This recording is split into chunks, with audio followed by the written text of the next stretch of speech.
Dead souls, Jesus intoned, seeming to go into a quiet trance and slowing his gait even further. Do you not like it? Dead souls, Jesus said, his eyes shining radiantly.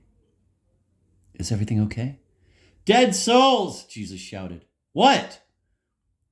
It's just a ruse. What he's really after is the governor's daughter. I'm reciting the dialogue between the ladies in chapter 9, the so-called Lady Delightful in every respect, and the Simply Pleasant Lady. Isn't that a fantastic scene? Mark said, smiling brightly. They reached Mark's home, a perfect little New England home on a cozy, dark, champagne-tinted street, surrounded by homes which seemed to be infinite and all similar, but all different. They entered Mark's small foyer. They took off their jackets. I'm surprised Jasper hasn't come to greet us, Mark said. Who was that? Jesus asked. My dog, Mark replied. Oh, that's right, you haven't met him yet. Actually, dogs don't seem to like me. I don't know if it's the glow or I don't know what it is. Oh, I'm sorry. I don't really mind, Jesus said.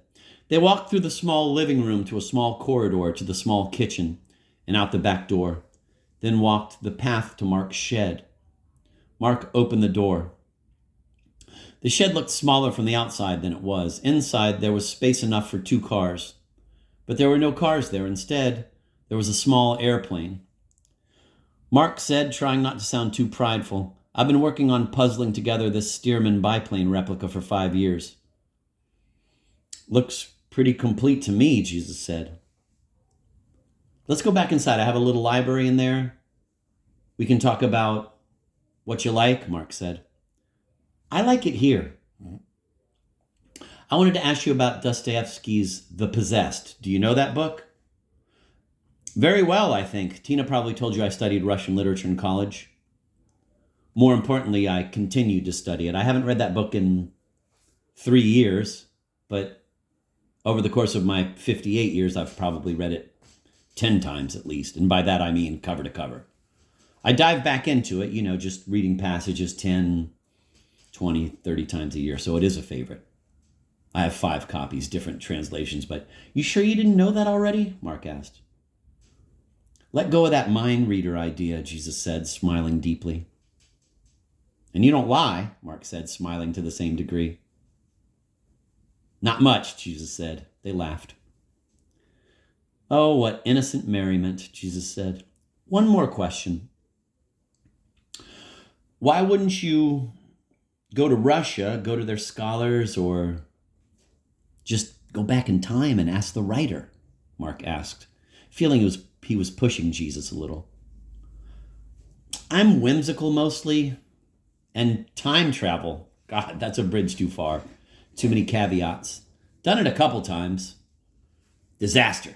But when you're dealing with a business run by eccentric geniuses, what do you expect? It's a business? Mark asked. You know what? Let's get to your questions. I will go get those books. Mark went back into his house, to his bookshelves, and grabbed 3 translations. Back in the shed, he pulled 2 folding chairs from behind the workbench. They sat. Mark handed Jesus a book. These 2 are both the same translation, so we can look at it together, Mark said. Jesus thumbed through to the part he wanted to discuss. Page 246, Jesus announced. Oh, yes, the long talk with Shatov. Yes, they are just 2 beings coming together in infinity. I thought it was, Jesus looked at the ceiling, trying to remember the wording. 2 creatures meeting in limitless space. They looked through the other 2 translations and found that exact wording in one of them. Why does Shatov love Stavrogin so much? Jesus asked.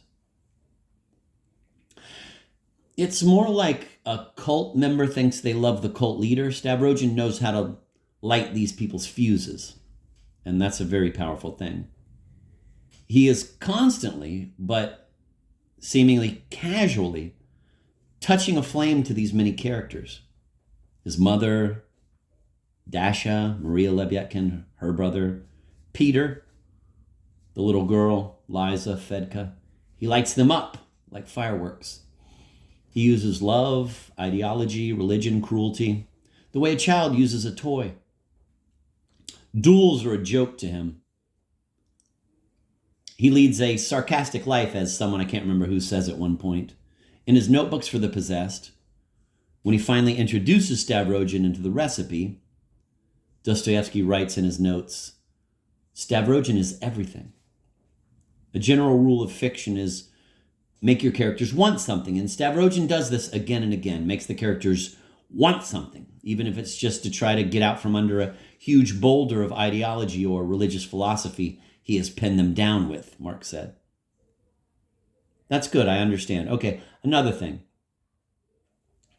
Shatov tells Stavrogin to change his tone, but he specifies, I demand when I ought to implore. Jesus read this directly from the book. Well, in my translation, it says, demand when one should beg, but no major difference. What do you think that means? Shatov is trying to guide Stavrogin towards salvation, so he's being a shepherd. The shepherd has the rod. It's a way of saying, spare the rod, spoil the child. The way a mother or father before a spanking will say, this is going to hurt me a lot more than it hurts you. Do you know that saying? Oh, yeah, I've been on the business end of that one, Jesus said, and rubbed his palms together.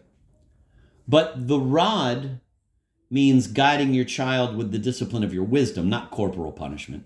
Somehow people turn that into a pro-violence aphorism. If you have to beat your child, you really are weak-minded, Jesus said. Okay, the rod means leadership. I get it. I think I heard that before. Sometimes the problem seems to be too many definitions, too many interpretations, Mark said. It is the essential problem with the Bible, and also its allure. Infinitely interpretable, Jesus said. Thank you for your time, Jesus said. You have a beautiful home in a beautiful city. Congratulations on your plane and your respect for a most worthy book.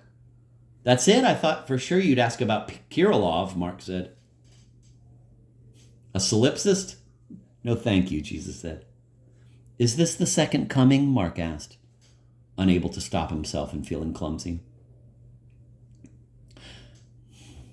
The second coming is past, long ago. I've been here many times. You guys are on your own. Jesus stood up, walked the few paces to Mark, and touched him on his right hand, which was sitting palm down on his lap. It was silent for 15 seconds. Then Mark heard the latch to the wooden gate of his backyard, which led back to the street. Open, then shut.